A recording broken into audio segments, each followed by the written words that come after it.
Hello. In this video we're going to be covering the Reshape Feature tool. It's part of the Mode toolbar. You can see here I'm highlighted over it. It's called Reshape Feature. Reshape Feature uses the difference algorithm to essentially add or remove from a polygon. In your configure program, you have settings to use Reshape Feature only on the active layer, but by default it will act on any layers in common. So I'm going to leave that unchecked so it'll work on multiple layers. And I just want to show here that I have the SPI-THP-RIS layer and the regen layer occupying the same exact space. So they are in common. And using the Reshape Feature tool, you can be on either of those layers. Now, if you start on the inside and end on the inside, it will essentially add to the area of the polygon, both polygons. And if you start on the outside and come through, it will remove.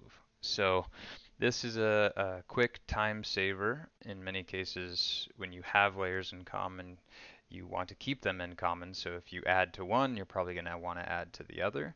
So this can save you some time by just doing it all in one movement. So I've clicked on the Reshape Feature tool, and now I'm going to just start on the inside of this. I'm just going to add to it basically here, hitting enter. Now you can see the regen layer has been added to, and the SPI-THP-RIS layer. Now if I were to start on the outside, click on that again, I'm going to grab, clicking G, ending on the outside, hit enter. It's going to trim that right back off. So that's just a quick example of how that works. More practical application for this might be, say you have some imagery on, and it doesn't look like this has been cut. Let's check this one.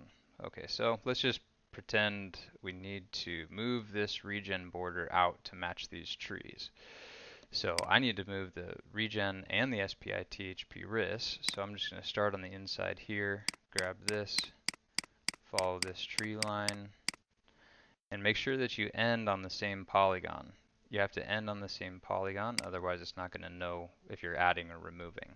So we want to add, so in this case I'm going to just go ahead and end on the same polygon, click enter, and you can see quickly moved SPI-THP-RIS and regen up to that line. I'm going to leave it there. Definitely give it a try. If you don't want to use cross-layer commonality, you only want to act on one layer at a time. Don't forget to change your configure program. Right here in editing, if you check this box, it'll only operate on, say, the regen layer when you're doing that. Thank you.